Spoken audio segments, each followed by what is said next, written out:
সম্মানিত দর্শক শ্রোতা, আসসালামু আলাইকুম রহমতুল্লাহ। আজকে একটু খুশি লাগার বিষয় যে মুরগি কবিরকে খাঁচায় আটকানো হয়েছে।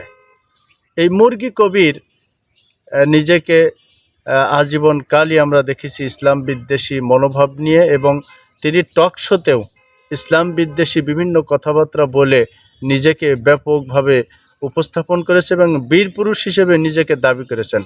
সম্মানিত বন্ধুরা, তিনি একটা টক শোতে আমি দেখেছি, আমি দেখেছি যে নার্সারি বা কেজি প্রি ক্যাডেট স্কুলের বিভিন্ন বইতে আলিফে আল্লাহ, বাতে বাইতুল্লাহ এই সমস্ত নামগুলি নিয়ে তিনি কটূক্তি করেছেন এবং তিনি বলেছিলেন যে এই নামগুলি এখনই তাদেরকে পড়াতে হবে কেন, এরা তো জঙ্গিবাদ হয়ে যাবে।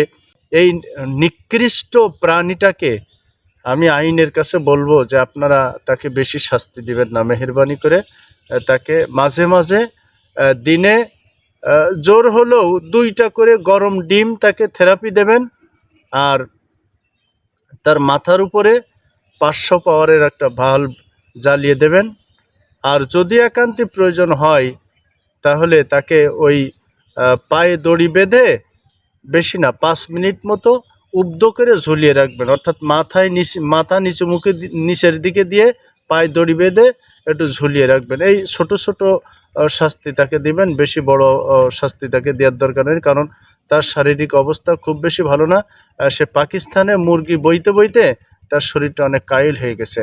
হয়তো বা ছোটোবেলায় তাকে বাঁচাতে গিয়ে আমার মনে হয় শিয়াল কুকুরের রক্ত তার শরীরে পুশ করেছে, না হলে তার চরিত্র, তার মন মানসিকতা, তার আদর্শ এমন হতে পারে না।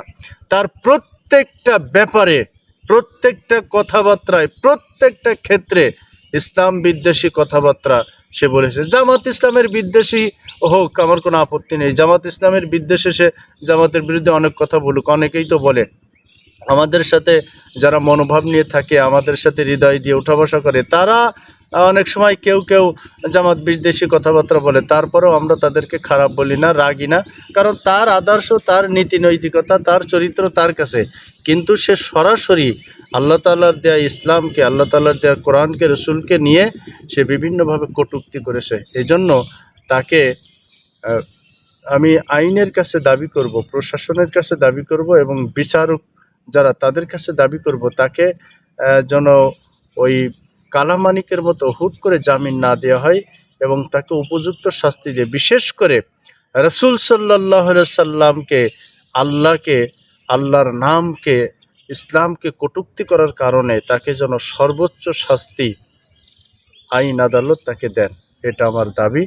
এবং আমরা চাই যে এই ধর্মবিদ্বেষী, ইসলাম বিদ্বেষী, কোরআন হাদিস বিদ্বেষী যেই সমস্ত কুলাঙ্গারেরা আছে এ দেশের ভিতরে, ধর্ম ব্যবসায়ী যারা নিজেদেরকে মুক্তিযোদ্ধার সোহবতে গিয়ে নিজেদেরকে মুক্তিযোদ্ধা বলে দাবি করে, আসলে সে তো পাকিস্তানের দালাল, মুরগি পাচার করেছে, মুরগি দিয়েছে পাকিস্তানের রাজাকারদেরকে। সে যদি মুক্তিযোদ্ধা দাবি করে, সুতরাং সে পাকিস্তানের দালাল হওয়ার পরে সে বাংলাদেশে সুবিধা নেওয়ার জন্য ভারতের দালাল হিসাবে নিজেকে উপস্থাপন করেছে। ভারতের দালাল হিসেবে সে কাজ করেছে যথেষ্টভাবে।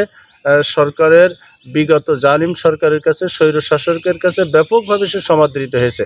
সুতরাং তাকে যেন প্রত্যেকটা মানে ইসলাম বিদ্বেষী কর্মকাণ্ডের কারণে পাই টু পাই তাকে যেন শাস্তির আওতায় আনা হয়, এতটুকু দাবি আমি প্রশাসনের কাছে, আইনের কাছে, বিচারকদের কাছে করব। এই প্রত্যাশা নিয়ে আজকে বিদায় নিচ্ছি। আসসালামু আলাইকুম ওয়া রাহমাতুল্লাহি ওয়া বারাকাতুহু।